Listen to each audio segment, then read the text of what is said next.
Mesdames, Messieurs, chers téléspectateurs, bonsoir. Nous sommes à quelques jours de l'ouverture de la campagne pour l'élection présidentielle du 27 août prochain. Et déjà, ça bouge dans les états-majors des différents candidats et des personnalités qui les soutiennent. Les uns et les autres mettent en place les coordinations qui auront à charge d'animer la campagne sur le terrain.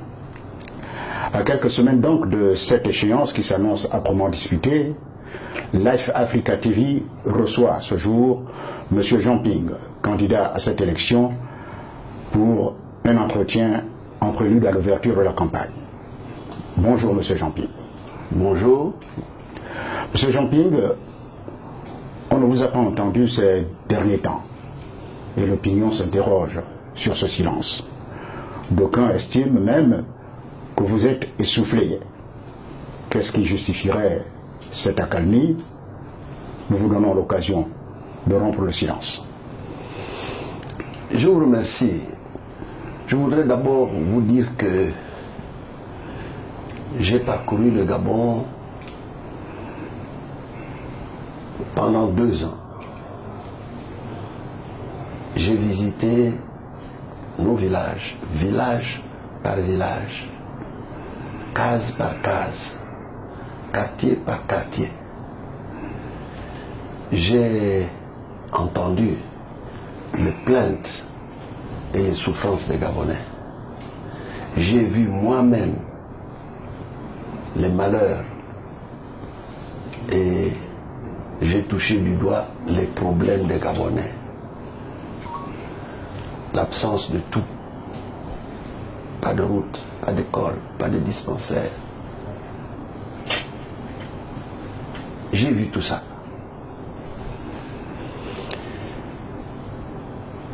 J'ai terminé il y a quelques semaines ce tour par Port-Gentil au début du mois de juillet dernier. Je suis rentré à Libreville. Je me suis volontairement fixé d'autres tâches. Il s'agit de faire le bilan de tout ça. Il s'agit de revérifier mon projet de société en fonction de ce que j'ai vu et entendu dans d'autres provinces. Et puis, il s'agit, à quelques semaines de l'ouverture de la campagne, de s'organiser. Organiser nos équipes de campagne, les commissions, les comités, les scrutateurs, tout ce que vous pouvez deviner. Mettre en place ces commissions, former les scrutateurs, former les brigades antifraude, donner les mots d'ordre à ces équipes. Ça prend un peu de temps et j'ai considéré que l'heure n'est plus tellement au discours, mais à l'action. Et à l'action sur le terrain, en vue d'affronter nos adversaires, sur tous les plans.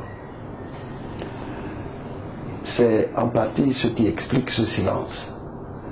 Il faut nous organiser maintenant. Il y a d'autres raisons, beaucoup d'autres raisons, qui expliquent ce silence également. Le pouvoir s'apprête à passer en force. Nous avons dû donc organiser toute l'opposition. D'abord, notre position par rapport à la Sénat et par rapport à la Cour constitutionnelle. Nous avons mené une bataille judiciaire. Nous savions d'avance ce que ça allait donner, mais il fallait la mener pour que l'opinion nationale et internationale voit bien que nous avons épuisé toutes les voies judiciaires. Il fallait être physiquement présent à la Sénat, physiquement présent au Conseil constitutionnel, aller défendre nos dossiers, préparer nos dossiers de candidature et tout ça. Ça prend beaucoup de temps. Et encore beaucoup d'autres raisons, mais c'est en grande partie ce qui explique le silence que vous avez constaté. Mais il y a aussi d'autres raisons. Je donne à titre d'illustration un seul exemple. Le pouvoir n'a pas abandonné son projet de me faire éliminer par tous les moyens juridiques. Pendant tout ce temps, j'ai été convoqué dans les juridictions de nos pays, menacé d'emprisonnement.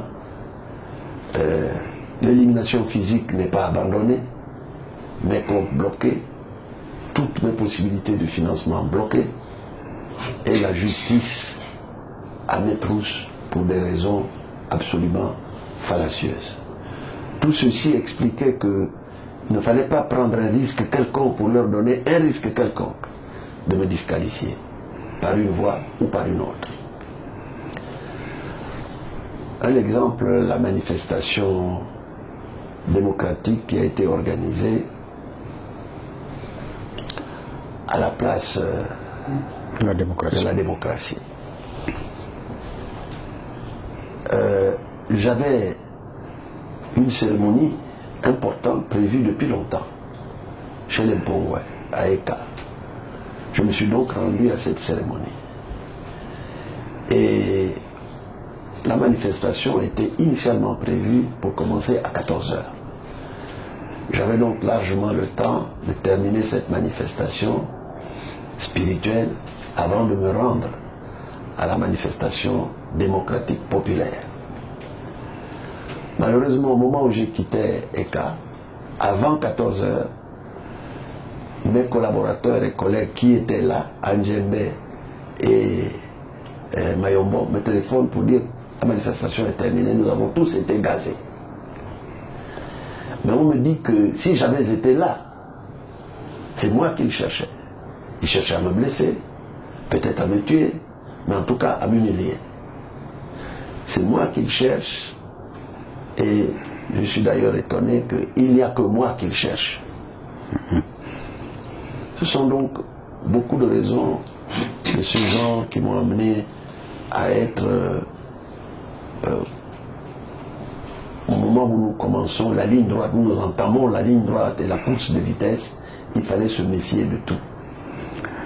Cela étant, Monsieur le Président, comment vous portez-vous et dans quel esprit abordez-vous cette échéance présidentielle? Comme vous le voyez, je me porte bien. Je me porte même très bien. Et mon bilan de santé est très bon. Je me suis rendu aussi à l'extérieur pour des questions politiques, pour voir nos partenaires extérieurs, européens en particulier, pour échanger avec ces partenaires. Et c'est tout à fait normal, tout le monde fait ça. L'émergent en chef qui critique aujourd'hui, ça, il ne fait que ça. D'ailleurs, il ne fait rien d'autre que voyager. Alors, vous voyez qu'il y a une série de critiques qui sont tout à fait infondées. Nous y reviendrons, Monsieur le Président. Je sais que nous allons y revenir. Je voudrais quand même vous dire que je ne sais pas, je ne crois pas que je dois passer mon temps à répondre à des critiques fallacieuses, à des mensonges. Je vous donne une affaire, l'affaire BSSARL. On a imputé la disparition de 142 milliards à M. Ping. Je ne connais pas ce monsieur. Je ne l'ai jamais vu. Et il est poursuivi. On peut se demander qui lui a donné l'autorisation d'exercer. Et il est, M. Mapako, est assisté de 2 Béninois. Vous voyez la suite. Et alors on dit c'est M. Ping. Vous croyez que je devrais répondre à des bassesses de ce genre? Je ne crois pas. Je perdrai mon temps, je passerai mon temps à ne faire que cela. Et c'est ce qu'ils souhaitent. On peut multiplier les exemples, mais je vous ai donné ce cas-là. Bon, cela dit, M. Ping, nous allons revenir à d'autres attaques dont vous êtes l'objet. Je suis volontiers. Mais nous allons aborder avec vous, au cours de cet entretien, des sujets qui brûlent les lèvres de vos compatriotes et une certaine presse, et pour lesquels vous faites l'objet d'attaques diverses. Il s'agit notamment de ce qui est convenu d'appeler l'affaire Sino Hydro, le dossier sur l'exploitation du gisement de fer de Belinga, les questions liées à l'exemplarité d'un chef d'État, le climat de tension et les risques de violence au Gabon, et enfin la question de la candidature consensuelle de l'opposition. D'abord, l'affaire Sino-Hydro. Norbert Mouavezou. Oui, bonjour Monsieur le Président. Bonjour Norbert. Vous voyez qu'il n'y a pas que l'affaire BSRL, mais aussi l'affaire Sino-Hydro. Elle a été récemment révélée par un média français, Mediapart, pour ne pas le nommer. Sino-Hydro, c'est cette société installée au Gabon depuis un certain nombre d'années, à laquelle on a octroyé un certain nombre de marchés publics. Et il se trouve que, selon ce qui est dit, votre propre fils Franck Ping, il a joué un rôle important. Sinon, il a joué des intermédiaires. Et il aurait bénéficié, selon les informations publiées par ce média français, d'honoreuses commissions. Et depuis que cette affaire a été révélée, d'aucuns s'étonnent de votre silence là-dessus. Vous n'êtes jamais prononcé là-dessus. Ce sont les mêmes raisons.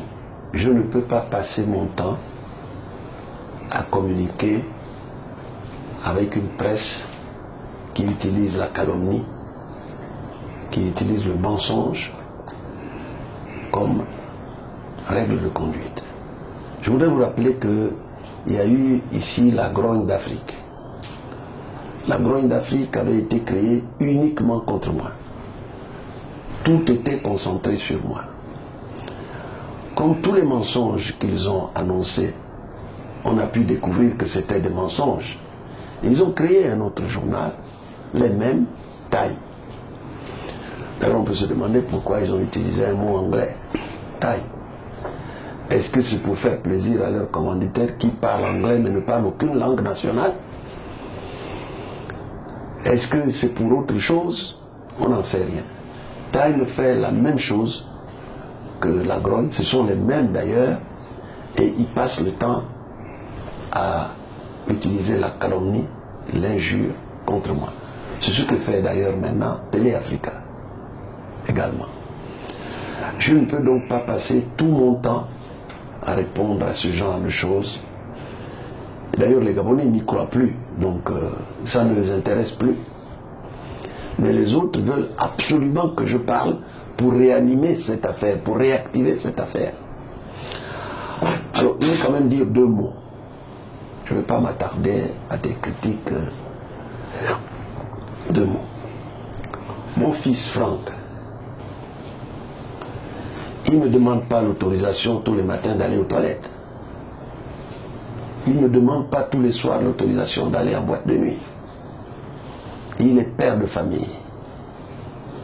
Et il n'a jamais travaillé dans une fonction publique. Il fait du lobbying, il est consultant. Bien. Alors, d'après ce que Mediapart a dit, ça concernait une période où moi-même, je n'étais plus au Gabon. J'ai pratiquement quitté le Gabon en 2004 en allant à l'ONU et tout de suite après, en 2008, en allant à l'Union africaine. Donc la période incriminée, je n'étais pas au Gabon. Et si mon fils a commis par hasard les infractions qu'on lui impute, suis-je responsable? Monsieur Norbert, je voudrais vous rappeler ceci. Notre grand ministre de la Communication, Billy Binze, c'est connu, a été accusé par le tribunal d'avoir émis des chèques sans provision. Il a fait la prison. Est-ce qu'on est allé chercher le père de Billy Binze pour se justifier? C'est donc aberrant qu'on me demande à moi de me justifier en essayant d'atteindre mon fils. Oui, mais n'empêche que M. Ping, d'aucuns établissent un lien entre cette affaire et le financement de vos activités politiques. Deuxièmement, les mêmes personnes entretiennent la rumeur, ou c'est même pas une rumeur, c'est devenu presque une certitude que vous seriez l'homme de Chine. Alors, il faut que je termine la première partie de votre question avant d'entamer la seconde. Je suis en train de préciser que je ne suis pas responsable des actes de mon fils, de surcroît commises pendant que je n'étais pas là. Deuxièmement, dans cette affaire, elle se passait à un moment où le président de la République était El Hadji Omar Bongo Ondimba. Le directeur de cabinet, sa fille, Pascaline Bongo Ondimba. Où le président actuel était ministre de la Défense. Et mon fils vient dans une affaire tout à fait normale où on s'attaque aux lampistes. Pourquoi ne pas s'attaquer aux commanditaires? C'est-à-dire les trois qui dirigeaient à l'époque. Oui, il a fait son métier. Et il mérite un salaire en faisant son métier. C'est tout à fait légal. Ça se pratique comme ça dans tous les pays du monde. Tout à fait légal. Alors, dans tous les domaines, pétrole, mines, partout,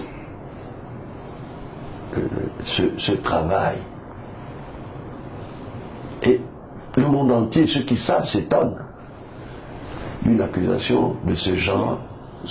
Puisque vous parlez de commanditaire, qui lui a demandé de faire ce travail? Donc, je suis en train de vous expliquer que cette affaire, d'après Mediapart, date de l'époque du président Bongo. Sa fille Pascaline Bongo et Ali. Et d'après Mediapart, c'est Pascaline qui aurait demandé à Franck de jouer le consultant. D'après Mediapart.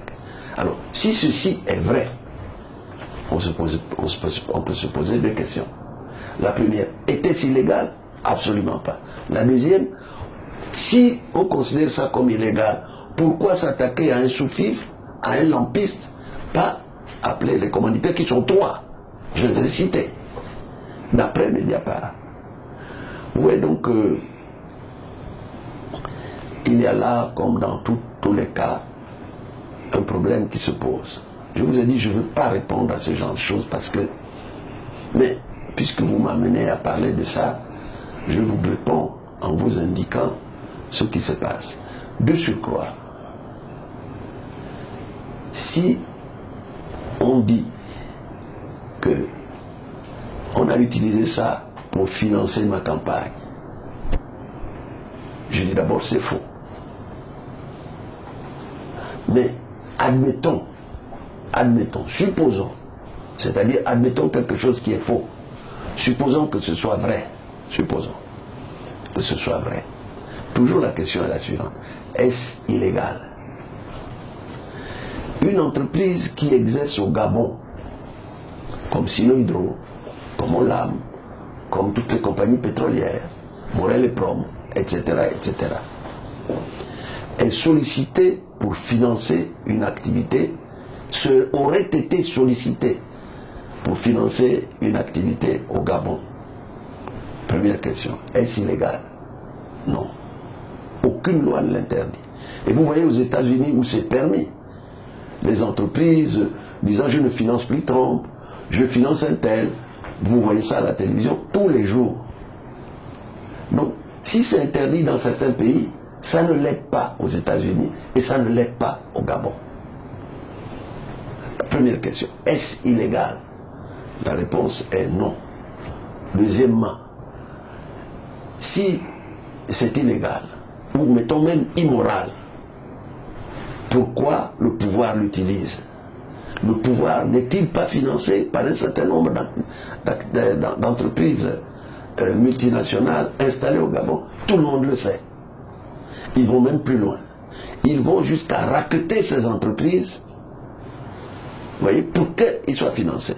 Récemment, ils ont convoqué des entreprises gabonaises, leur disant, il faut que vous financez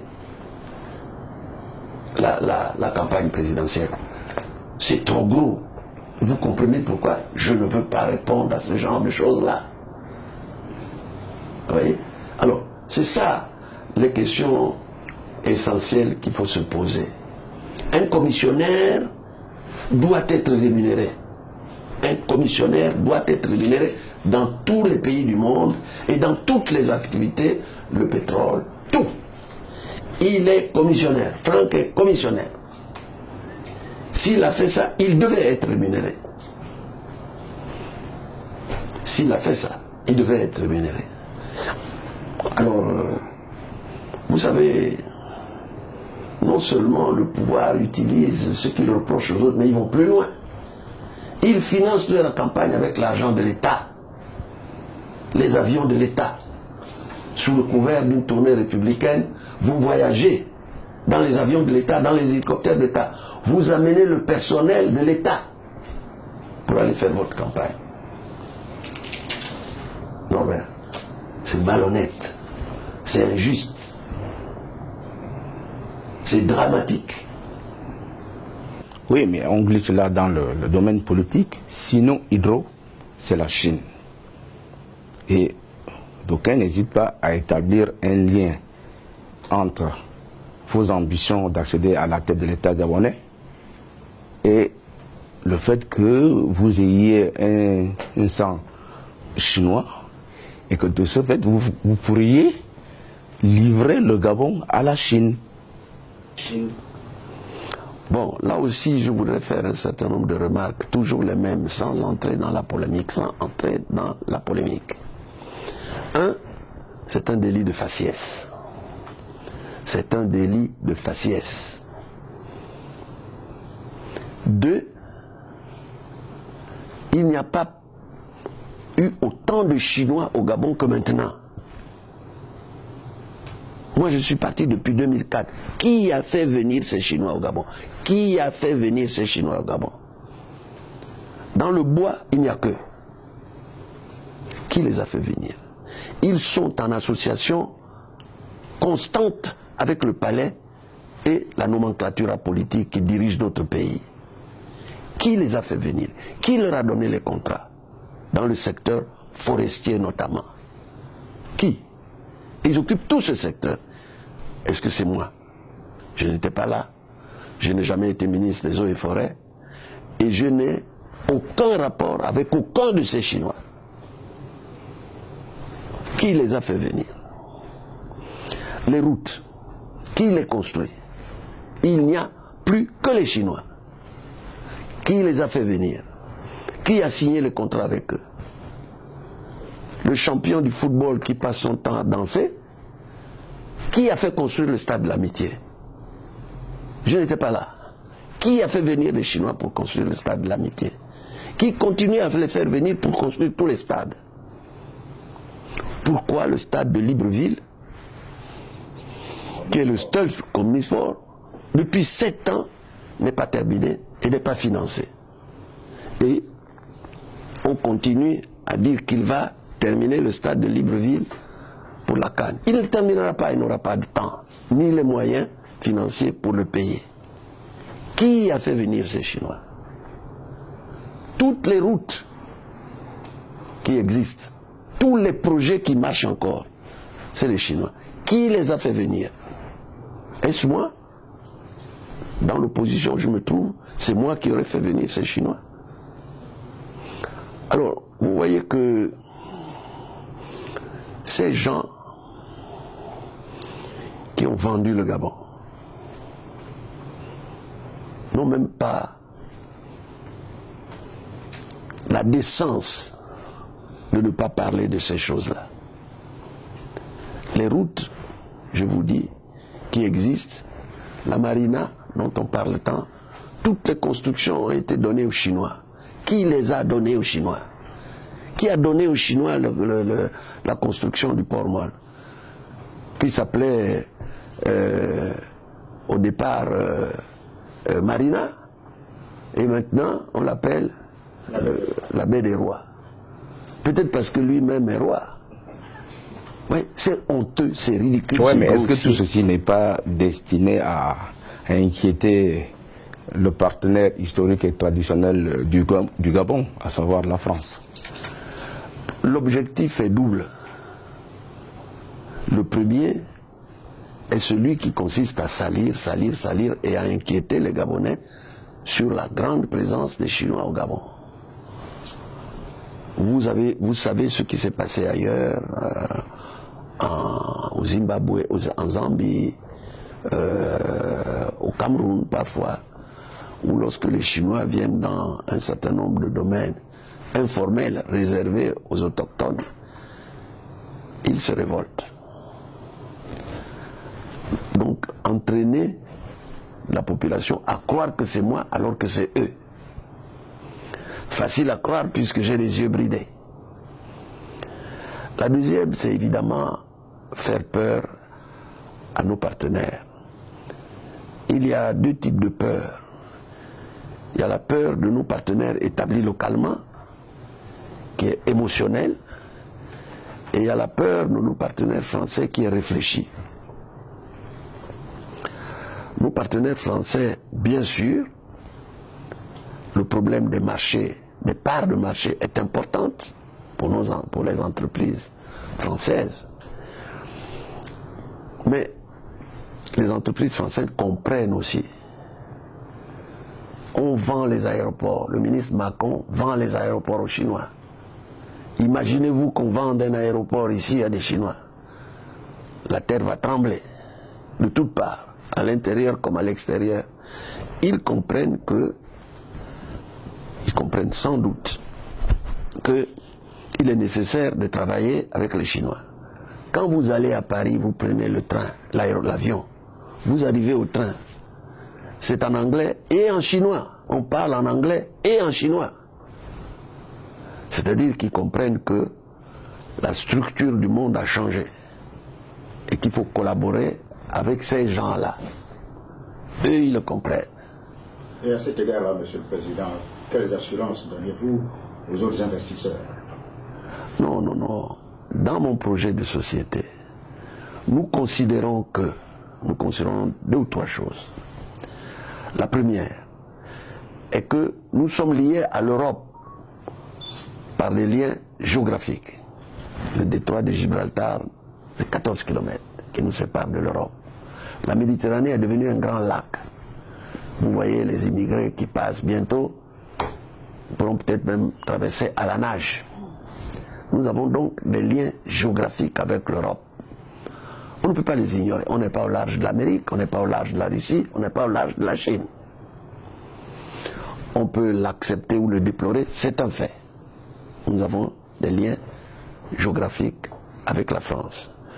Nous avons des liens historiques avec la France. Les bonnes relations et les moins bonnes. Nous avons été colonisés par l'Europe pendant plusieurs siècles, colonisés par l'Europe. Et nous avons donc partagé avec l'Europe, dans notre cas la France, dans d'autres cas il s'agit du Portugal, de l'Espagne, de l'Angleterre et même de l'Italie, la Somalie. Nous avons donc partagé avec l'Europe une histoire commune. Je répète, la bonne et la moins bonne. Ensuite, nous avons des liens culturels. Nous parlons des langues européennes. Le français pour nous, l'anglais, l'espagnol pour la Guinée équatoriale, le portugais pour un certain nombre de colonies que vous connaissez, et l'espagnol et même l'italien, je le disais tout à l'heure. Ces liens, ces relations culturelles, géographiques et historiques, vous ne pouvez pas les séparer, vous ne pouvez pas les ignorer comme ça. Nous ne pouvons pas déplacer l'Afrique pour le mettre au large de la Russie ou de la Chine. On ne choisit pas ses voisins, on ne choisit pas sa famille. Donc nous sommes là. Lorsque quelqu'un se lève un matin pour dire que, pris de folie ou autre chose, pour dire que je vais adhérer au Commonwealth, je vais faire parler l'anglais aux gens, c'est que cette personne, permettez-moi de ne pas qualifier. Ce qui s'est passé au Rwanda n'a rien à voir avec ce qui se passe au Gabon. Si vous voulez assimiler ces deux choses, malgré tout ce que vous faites, vous vous installez en Angleterre, vous achetez des châteaux, vous envoyez des avions là-bas. Est-ce qu'il y a une ambassade du Royaume-Uni au Gabon? Il n'y en a pas. Depuis 7 ans, le Royaume-Uni n'a pas ouvert une ambassade au Gabon. On continue à aller pour délivrer les visas et autres à Yaoundé. Ça veut dire que les Anglais ne rêvent pas. Si vous, vous rêvez, eux, ils ne rêvent pas. Je pourrais développer sans fin, mais je préfère m'arrêter là. Revenons un peu à la Chine. Vous aimez la Chine, hein? C'est pour vous parler d'un problème qui effraie aussi la chronique en ce moment, le gisement du fer de Belinga. Et à ce sujet, Paul Baniga Maxime. Monsieur Ping. Rebonjour Paul. Bonjour. Monsieur Ping, le président sortant, Ali Bongo Ondimba, vous accuse directement d'être responsable du retard ou tout simplement du sous-développement de la province de l'Ogoïvindo. Il a affirmé devant un public mutusé.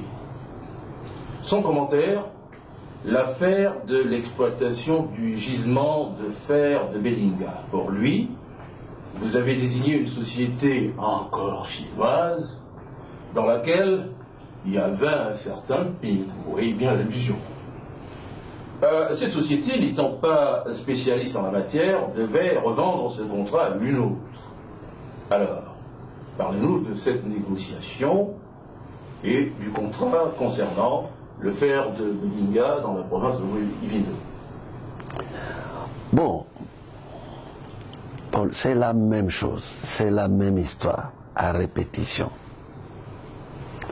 par les mêmes incapables. Voyez-vous, si je remonte un peu dans l'histoire, le fer de Belinga a été découvert pendant la colonisation et négocié par la France. La création à l'époque d'une société qui s'appelait Sommifer. Et ces deux compagnies américaines, une principalement Bethlehem Steel et l'US Steel, qui étaient intéressées par ce projet. Sommifer a été créé en bonne et due forme et comme aujourd'hui, la conjoncture du fer s'est retournée. Les prix ont chuté. La conséquence, pour Bethlehem Steel, en faillite, sinistrée, et leur ville, qui était la ville du fer, qui est la ville du fer jusqu'à présent, totalement sinistrée. Je l'ai visité. Pour nous, c'était la fermeture du projet, l'abandon du projet de Sommifer à l'époque. Et le président Léomba a continué à vouloir chercher la réalisation de ce gisement. Et plusieurs missions ont été menées, jusque par le président Bongo. Ce serait trop long à expliquer, où Raviri et d'autres allaient voir les principaux consommateurs de fer, les Chinois à l'époque petits, c'était l'époque de Mao, ils n'avaient pas besoin de beaucoup de fer, et l'Europe, pour dire, est-ce que vous ne pouvez pas vous intéresser à acheter notre fer? Et à ce moment-là, on envisage la création du projet. Les Chinois, qui n'avaient pas beaucoup besoin de fer et qui avaient leur système de mines de fer artisanaux, dont on a beaucoup parlé, ne s'intéressaient pas. L'association avec les Chinois, avec les Européens n'était pas intéressante. Le projet ne démarrait pas. Puis vient la poussée de la Chine moderne. Des taux de croissance à 2 chiffres, au-dessus de 10%. La nécessité pour les Chinois de reconstruire toute la Chine, avec les besoins énormes en fer de béton et autres. Les prix ont grimpé. les Chinois étaient pratiquement le seul consommateur de fer. Et ceux qui vendaient le fer aux Chinois étaient... Il y avait 3 pays qui vendaient le fer aux Chinois. Les Brésiliens, les Australiens et accessoirement les Canadiens. Ils vendaient tous aux Chinois. Ils produisaient du fer et ils vendaient tous aux Chinois. Pour quelqu'un qui a un peu de cervelle, malheureusement, ce n'est pas la chose la mieux partagée dans l'équipe dirigeante d'aujourd'hui. Les Brésiliens et les Canadiens, les Brésiliens, les Canadiens, les autres, sont des concurrents. Nous produisons tous du fer. Nous vendons tous à la Chine. Et donc, les Brésiliens, comme les Australiens, se disent, pour peser sur les prix, pour ceux qui offrent, mettons-nous ensemble. Et ils se disent, il vaut mieux qu'on exploite le gisement de fer du Gabon, parce que nous allons peser sur l'offre de fer face à la Chine. Mais si la conjoncture se retournait comme aujourd'hui, qu'on ne demande plus de fer, les Brésiliens n'allaient pas fermer leur mine, ils allaient fermer la nôtre. Les Australiens n'allaient pas fermer leur mine, ils allaient fermer la nôtre. C'est ce qui se passe. Ils allaient fermer la nôtre. Donc le débat a été là. Et puis le président Bongo, très avisé comme il était, décide de confier, après avoir laissé jouer toutes ces compétitions entre ministres gabonais, a décidé de confier le fer, après mûre réflexion, à une compagnie chinoise. Celle avec laquelle ils ont signé le contrat. Mais à la signature de ce contrat-là, non seulement je n'étais plus là, mais les affaires étrangères n'ont rien à voir pour signer un contrat. Ceux qui ont signé sont connus. Le contrat est là. Et ni moi... Ceux qui ont signé ? Pardon ? Quels sont ceux qui ont signé ? Oh ben l'économie, le ministère des Finances comme toujours, ils doivent signer tous les projets. Le ministère des Mines, naturellement. Et puis un certain nombre de ministères ont signé le projet. Je crois que 4. Mais vous pouvez retrouver aisément le contrat en question. Il circule. Il est en possession même de certains journalistes comme La Loupe, puisqu'ils me l'ont montré. Non seulement je ne suis pas signataire, mais aucun de mes successeurs, ministres des Affaires étrangères, n'est signataire. Parce que ça ne concerne pas les affaires étrangères. C'est aussi simple que ça.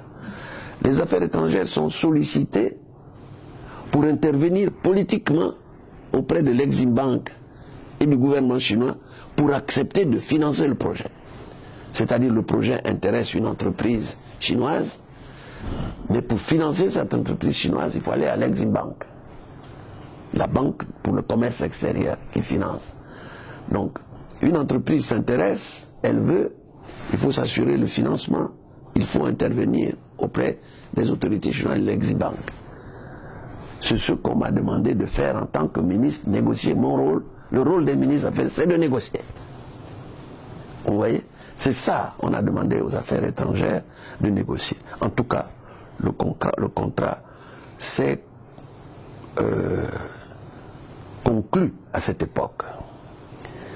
Si les ignares qui ont suivi avaient laissé le contrat se dérouler, nous aurions aujourd'hui un chemin de fer. Nous aurions aujourd'hui un chemin de fer. Nous aurions aujourd'hui un port en eau profonde. Nous aurons aujourd'hui une centrale électrique qui accompagne le projet. Mais ils ont pensé que ils ne devaient rien devoir aux prédécesseurs. Puisque c'est El Hadj qui a conclu le projet, il fallait le dénoncer pour qu'eux s'attribuent la paternité du chemin de fer. Voilà le raisonnement des imbéciles. Et puis, ils auraient pu faire ça, effectivement. Ils ont rompu le contrat, payé des indemnités. Conséquence, nous payons des indemnités. Conséquence, nous n'avons pas de chemin de fer. Et ils s'apprêtaient à construire un nouveau chemin, un nouveau contrat pour s'assurer la paternité de tout. Et malheureusement pour eux, la conjoncture du fer se retourne. le fer n'est plus demandé comme il se doit dans le monde. Et la Chine, passant de 10% de croissance, est à 6-7% de croissance. Et ils ont tout construit. Ils ont leurs immeubles, donc ils ont moins besoin de fer aujourd'hui qu'hier. Voici le moment où ces gens choisissent de renégocier. Alors ils consultent les Australiens, ils consultent les Brésiliens, ils consultent les Chinois. Ça ne marche pas. Parce que ce fer, comme nous avons vu somifère, je crois qu'il y a presque 50 ans se sont écoulés après la chute. Et ils croient que le fer va redémarrer dans les 7 prochaines années. Il ne démarrera pas. Il ne démarrera pas dans les 7 prochaines années. Ni pour lui, ni pour moi, ni pour personne.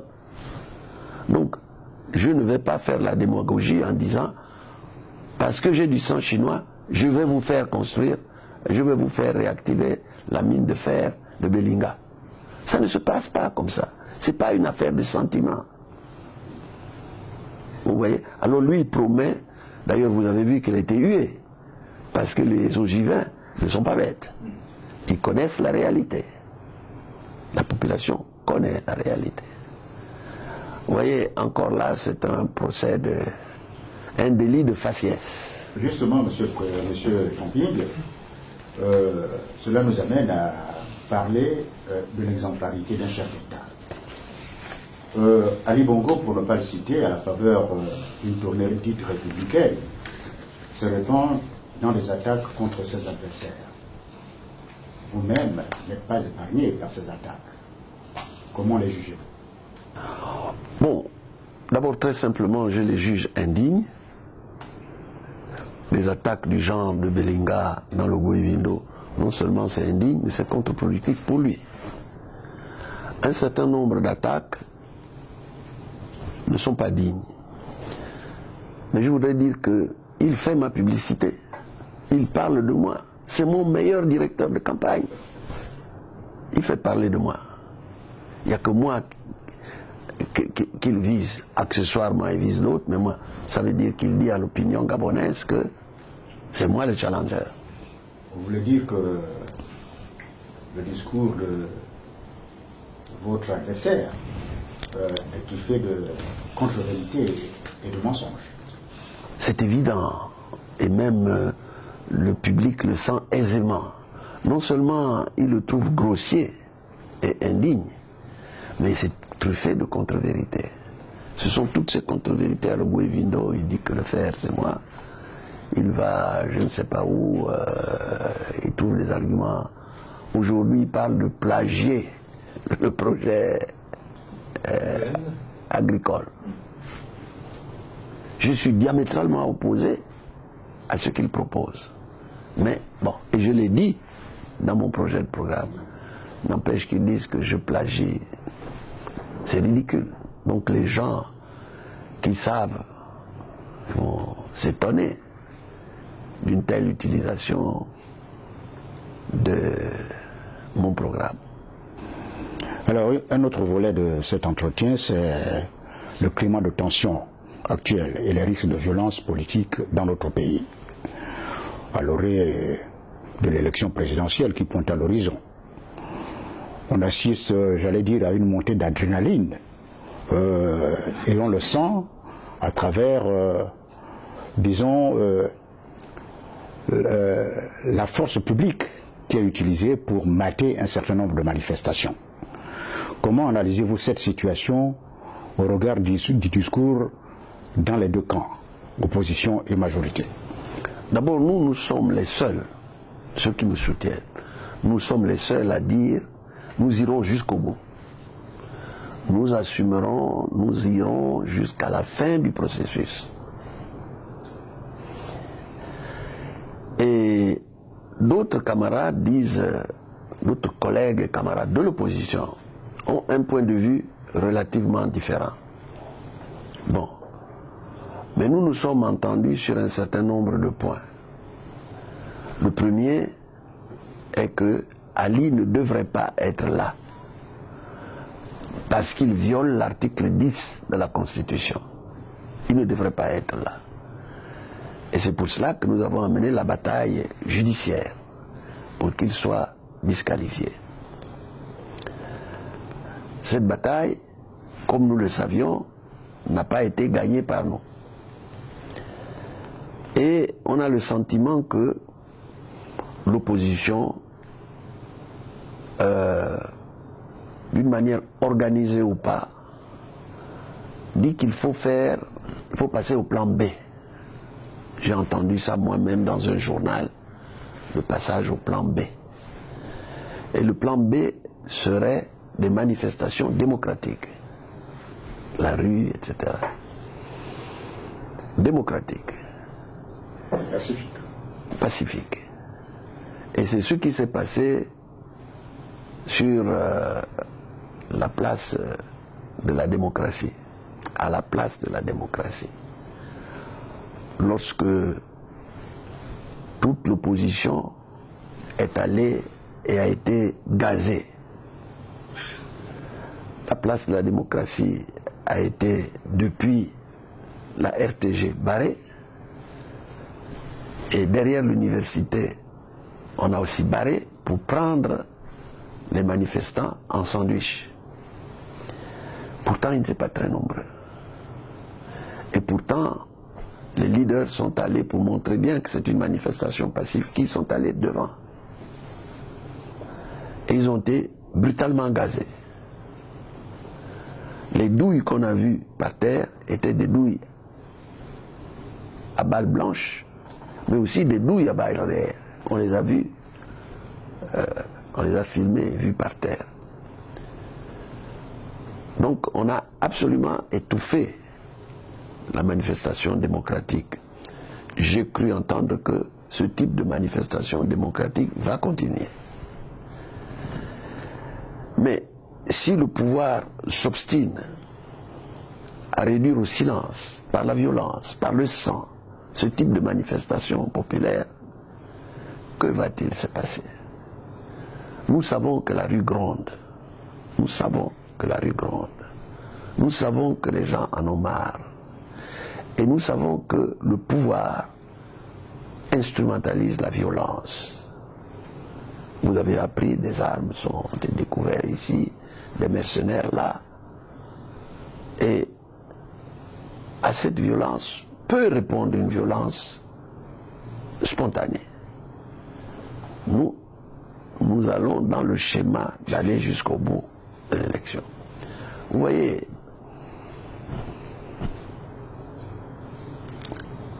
pourquoi s'arme-t-on? Pourquoi on s'arme autant? On découvre des armes partout. On fait venir des armes de partout. Mais on fait venir aussi des mercenaires. Et le député Yogo, dans son intervention à l'Assemblée, a dit, est-ce qu'on est en guerre? Pourquoi le seul secteur qui recrute, c'est celui de l'armée et de la sécurité?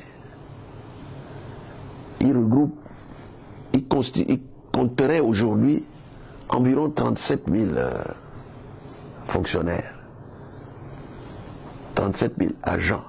Contre 25 000. Contre 25 000 à l'éducation nationale. Est-ce qu'on est en guerre? C'est le seul secteur qui recrute et qui s'arme. Pourquoi? On se pose la question de savoir pourquoi. Est-ce qu'on est en guerre? Pourquoi prépare-t-il la guerre? Pourquoi prépare-t-il la violence? Et justement, Monsieur le Président, Monsieur Jean Ping, dans ce climat délétère, vous, personnellement, vous êtes accusé d'attiser le feu, j'allais dire, de mettre le feu aux poudres, en prônant la haine et la violence politique. En disant que vous allez écraser les cafards. D'abord, vous voyez que tous les montages sont grossiers. Je voyais récemment Ali à Lambaréné, je crois, chez vous, on lui a remis un balai. À moi, on remet aussi un balai. Et ce balai-là, on lui a dit que c'est pour faire quoi?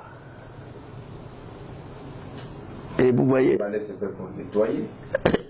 À ma connaissance. Oui. Donc, il y a des montages grossiers. Ceux qui veulent commettre des génocides m'accusent de vouloir commettre un génocide. Mais, John Joseph, les génocides dans l'histoire sont commis par des gens qui détenaient la force, c'est-à-dire le pouvoir, contre en général des minorités. Ce fut le cas d'Hitler contre les Juifs, ce fut le cas des Arméniens sous l'Empire ottoman, ce fut le cas un peu partout, et ce fut le cas au Rwanda.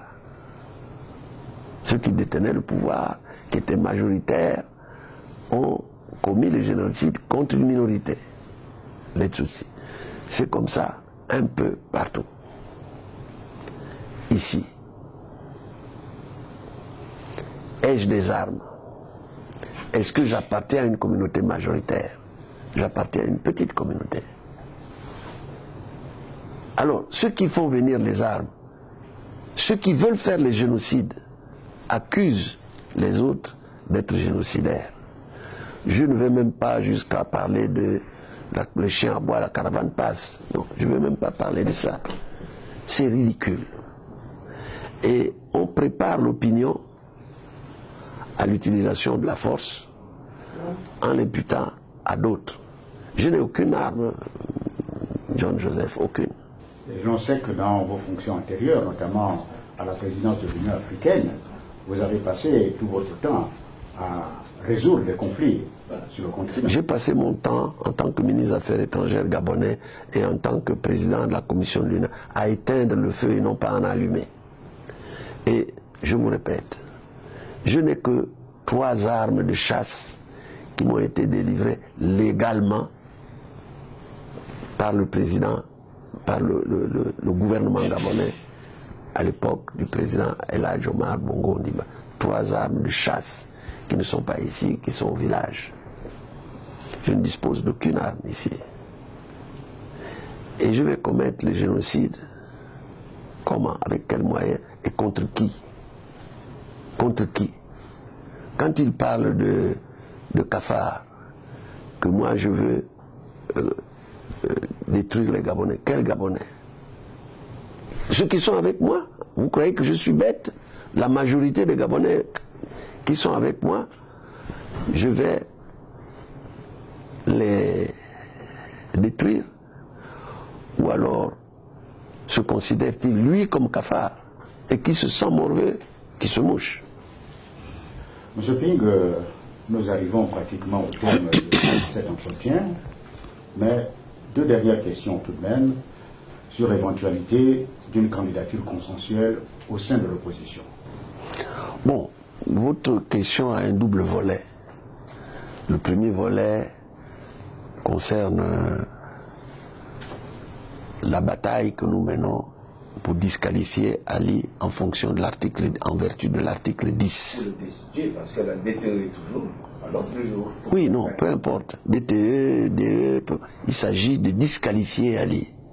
La DTE est une forme de disqualification d'Ali par une destitution légale.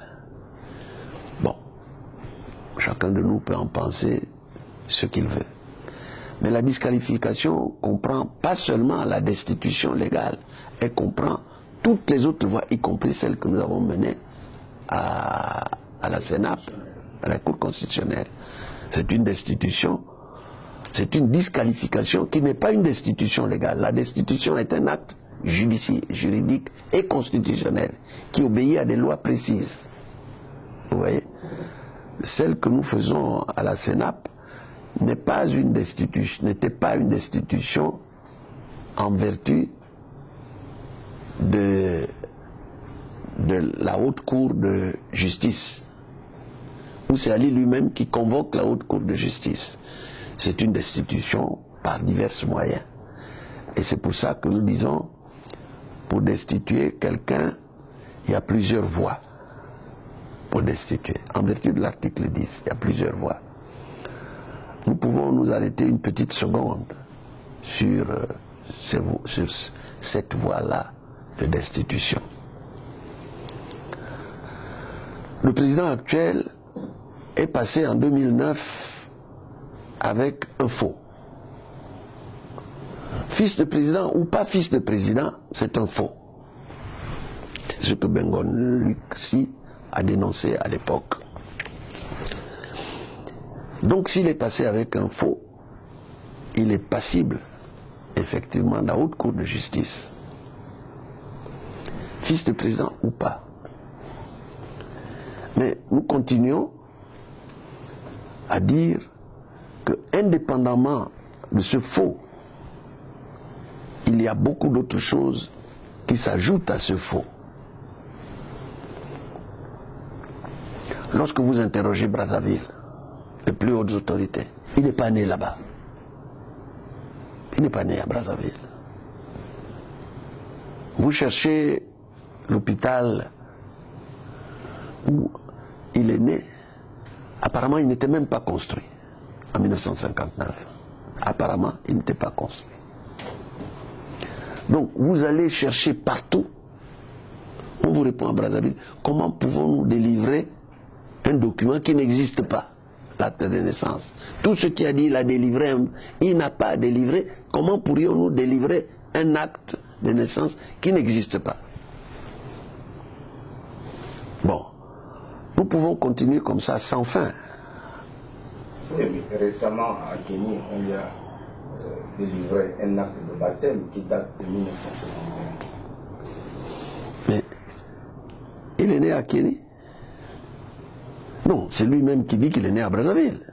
C'est pas moi. On ne va pas revenir sur tous les petits détails. Vous connaissez, il n'y avait pas d'église, c'est Mbongo, pas bon. Ça, c'est des petits détails. Ce qui est clair, c'est que après les publications de Payan et de Marianne, l'affaire de la mère est classée. C'est pas sa mère. Je ne sais pas comment on va démontrer le contraire. Alors, avec votre permission, un petit mot sur son cursus universitaire. Est-ce que vous le connaissez, son cursus?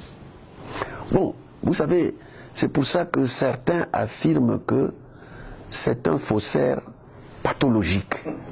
Parce que il cherche à tout prix des diplômes, on ne sait même pas pourquoi, et il n'en a aucun. Le baccalauréat n'en a pas eu. La licence, je vais m'attarder à la licence. La licence, c'était M. Max Raimondo, un cousin à moi, qui est toujours en vie, qui était recteur, doyen de la faculté de droit. On l'appelle pour lui dire, délivrer une licence à ce monsieur. Il dit, mais il n'est pas inscrit à l'université. Comment pourrais-je délivrer une licence à quelqu'un qui n'est pas inscrit? Même pas inscrit. De lui délivrer cette licence, c'est qui? Mais le président de l'époque. Bon, Omar Bongo. Pour ne pas le citer. Mais peu importe si c'est lui ou c'est pas lui, la demande a été faite au doyen qui est là, qui existe. Et Raimondo dit, je ne peux pas délivrer à mon âme et conscience une licence à quelqu'un qui n'est même pas inscrit à l'université. C'est pas qu'il ne suit pas les cours, mais qui n'est pas inscrit à l'université. Il a été viré. D'ailleurs, quand il est rentré, il a fait ses bagages, il est parti. Il a été viré. On a nommé un autre. Je ne le cite pas en raison des hautes responsabilités qu'il occupe aujourd'hui. Et on dit que cet autre lui a remis la licence. Donc s'il a une licence, vous comprenez, c'est un faux.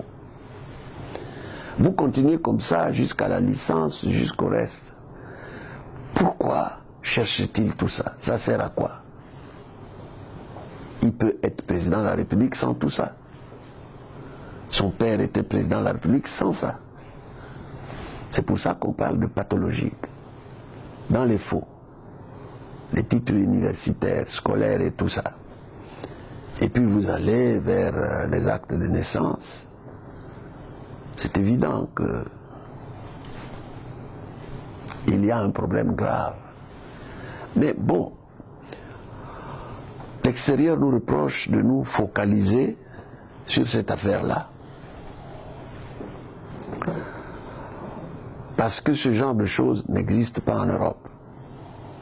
Ça existe aux États-Unis. Vous ne pouvez pas être président de la République aux États-Unis si vous n'êtes pas né dans le territoire américain. Des gens comme Kissinger, brillants, n'ont pas pu. Schwarzenegger a voulu, il n'a pas pu. Il est né, je crois, en Autriche.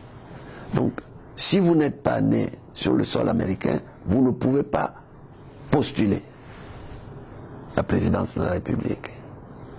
Bon, ça existe là-bas. Ça existe chez nous, on ne sait même pas pourquoi. Qui a mis l'article 10? C'est pas nous. C'est El Hadji Omar Bongo Ondimba. Pourquoi? On ne sait pas très bien. Mais à partir du moment où c'est dans l'acte fondamental, il faut respecter ça. C'est dans l'acte fondamental. Nous ne nions pas à quiconque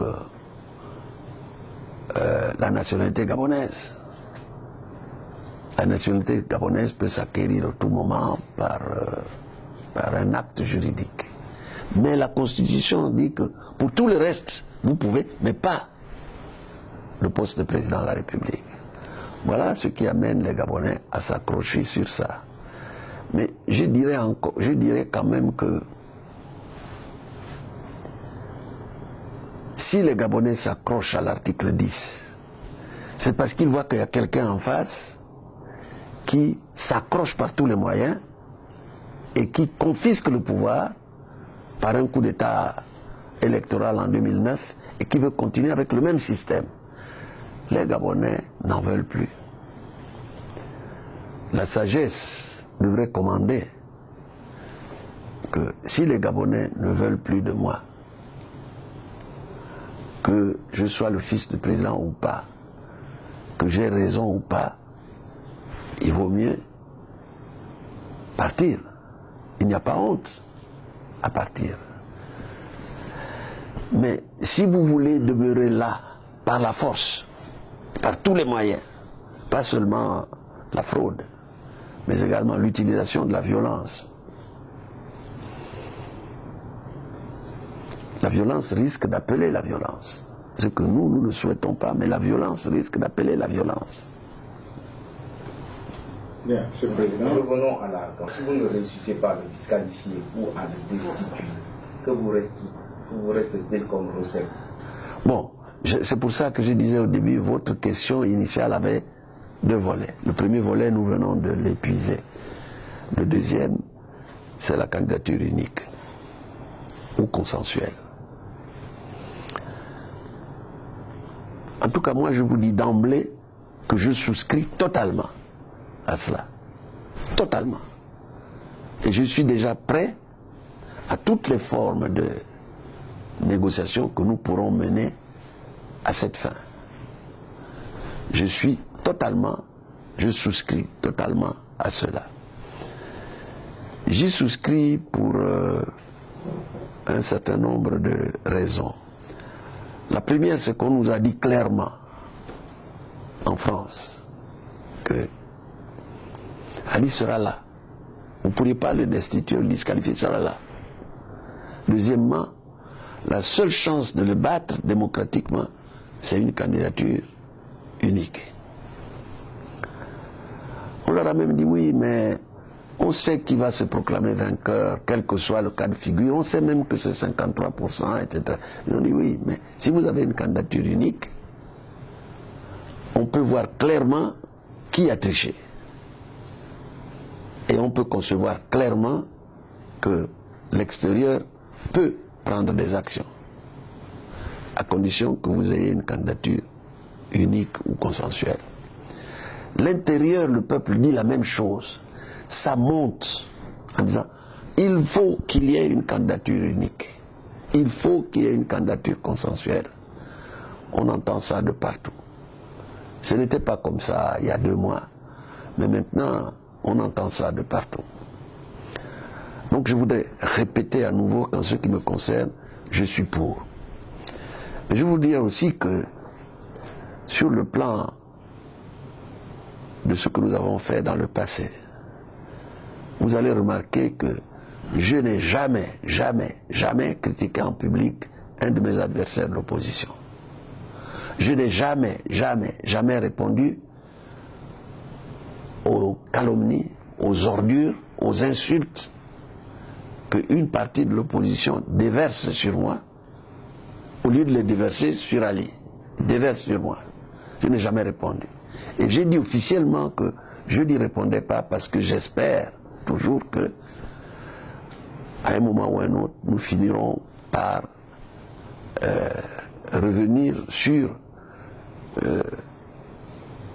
ce que nous avons décidé à la création du Front. Nous avons décidé qu'on milite pour une candidature unique. Et puis vous savez les divergences que nous avons observées à ce sujet. Mais est-ce qu'au moins des négociations ont commencé dans ce sens? Oui et non. Oui. Oui, parce que nous nous sommes retrouvés à Paris, chacun de nous.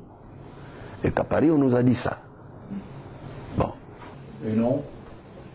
Non, parce qu'une décision formelle n'a pas été prise. Certains disant ceci: si Ali n'est pas là comme nous l'espérons, chacun va et que le meilleur gagne, ce qui est logique. Mais si Ali est là, alors nous pouvons commencer à envisager les négociations. Pour moi, Ali est là ou n'est pas là, il faut envisager. Bien, Monsieur le Président, nous arrivons au terme de cet entretien, mais votre mot de fin, quel message adressez-vous à vos compatriotes qui s'apprêtent à aller aux urnes pour l'élection présidentielle? Oui, je crois qu'il faut dire beaucoup de choses. On n'aura pas le temps de dire tout ça à l'occasion de cette émission. Nous pensons d'abord qu'il faut nécessairement l'alternance. C'est inscrit dans l'ordre des choses. Nous ne pouvons pas entrer au XXIe siècle à reculons. Nous sommes au XXIe siècle. L'alternance se pratique partout, même en Chine. Après 2 mandats, les présidents partent. Donc l'alternance se pratique un peu partout. Allons-nous rester le seul pays, ou parmi les seuls pays au monde, à ne pas adopter l'alternance? L'alternance veut dire que nous devons inscrire dans la Constitution qu'il y a 2 mandats, pas plus. À l'heure actuelle, il n'y a pas de limitation de mandat. Et il n'annonce même pas un peu que on pourrait avoir une limitation de mandat. Non. Ça, nous considérons cette attitude comme dangereuse.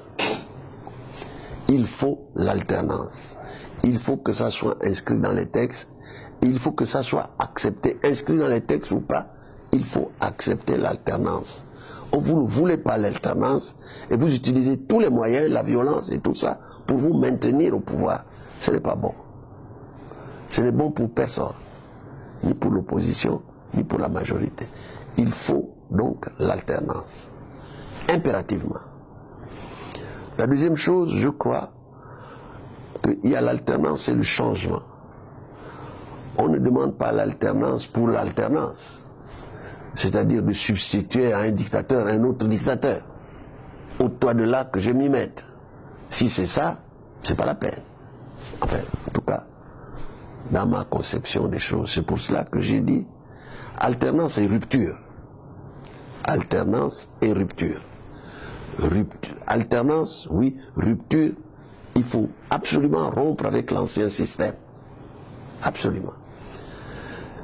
Cela ne veut pas dire que nous allons couper des têtes. Pas du tout. Pas du tout. Je crois que nous pensons que nous vivons dans un même pays. On ne peut pas se régler des comptes à coups de Kalachnikov. On ne peut pas se régler des comptes en emprisonnant arbitrairement ceux qui nous ont emprisonnés arbitrairement. Non. Il faut que la justice joue son rôle. Mais il faut aussi songer qu'il faut une justice. C'est pour ça que nous plaidons pour quelque chose du genre de ce qu'a fait Mandela. Paix, justice et réconciliation. Il faut ouvrir les dossiers, tous les dossiers, même les plus nauséabonds. Une fois qu'on les a ouverts, qu'on sait qui a fait quoi, qui a tué qui, il faut refermer ce dossier. Pardon? Et pardonner. Forcément. Quand on vit dans le même pays, on ne peut pas faire aux autres ce qu'ils nous ont fait quand c'est mauvais. Il y a des gens qui ont peur. Ah ben, il vaut mieux faire changer les gens en gardant le système. Non. On ne peut pas changer les hommes et garder le système, parce qu'on n'avance pas. Il faut un changement et une rupture. Et moi je dis que il y a une académicienne française, Chantal Delsol, qui a dit en substance que Mandela avait raison par rapport aux Occidentaux qui croient que chaque fois que quelque chose a été fait, il faut couper les têtes. Depuis Vercingétorix, celui qui est battu doit avoir la mort. Mandela a dit, d'après elle en substance, on ne peut pas vivre au sein d'une même société en ressassant sans fin les haines et les crimes. Il faut, à un moment donné, passer l'éponge, parce qu'on vit dans une même nation. On ne peut pas constituer deux nations. On vit dans une même nation. Mais ça ne veut pas dire qu'on ne doit pas regarder les problèmes de Delta Synergie, qu'on ne doit pas regarder les problèmes de l'héritage, les biens mal acquis. Il faut les regarder. Vous voyez? Donc, moi je pense que notre pays a tellement souffert qu'il faut absolument l'alternance et le radicalisme, sans aller vers les règlements de compte. Autrement, c'est un cercle infernal, on tournera en rond. Et quel appel faites-vous à vos électeurs à la veille de... Mais nos électeurs et tous les autres, nous leur disons, votez pour nous, pour l'alternance et la rupture. Ça veut dire que nous croyons que il faut absolument changer. J'ai un projet de société écrit. Je ne suis pas sûr que dans le passé, quelqu'un ait produit un projet de société écrit. Ils en avaient, mais écrit, il n'y en a pas. Le projet de l'émergence est un... Bon, je ne qualifie pas. Vous voyez? Et ils vont le poursuivre maintenant.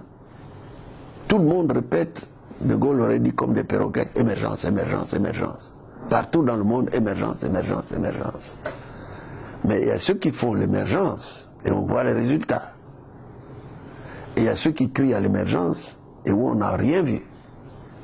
Pendant 7 ans, j'ai circulé dans le pays. Il n'y a rien. Nous, nous proposons de restituer le pouvoir au peuple.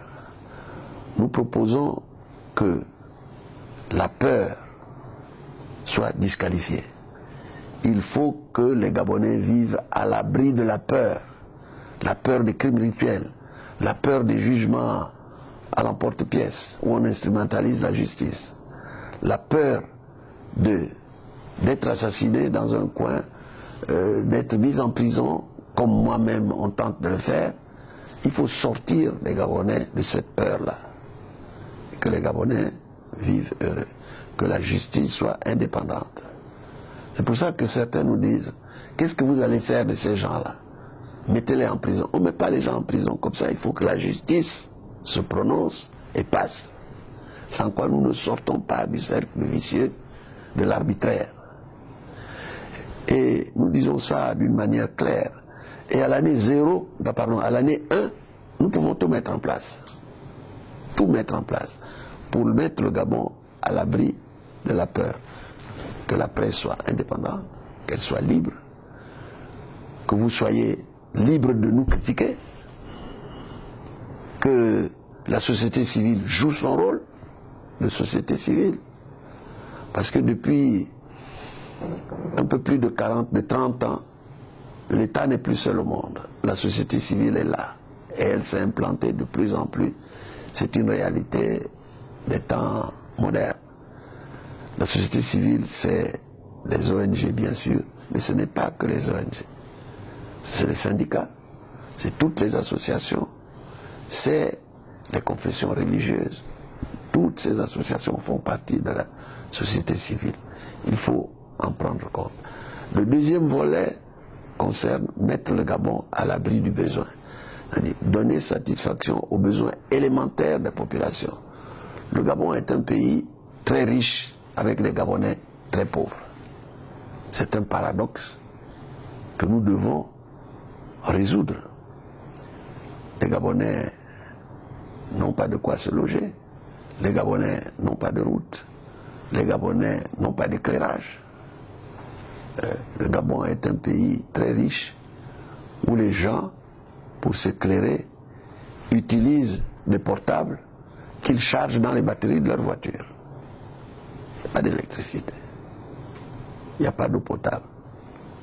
Loger les gens, les éduquer, les soigner, etc. Leur donner l'électricité, l'eau, leur fournir, leur construire des routes. Tel est le programme élémentaire que nous proposons de mettre en place. C'est dans mon projet de société, c'est écrit. Ça veut dire que quand nous serons là, vous pouvez constamment vérifier la concordance de ce que nous avons promis avec ce que nous avons fait. Bien. Merci bien, M. Ping, d'avoir répondu à notre invitation. Nous vous souhaitons bon vent pour la campagne électorale et plein succès lors du scrutin présidentiel du 27 août prochain. Il y avait, pour vous interroger, Paul Badinga Matsendi, Norbert Ouabezui et votre humble serviteur, John-Joseph Ngoro. Merci et à la prochaine sur Live TV Africa. C'est moi qui vous remercie.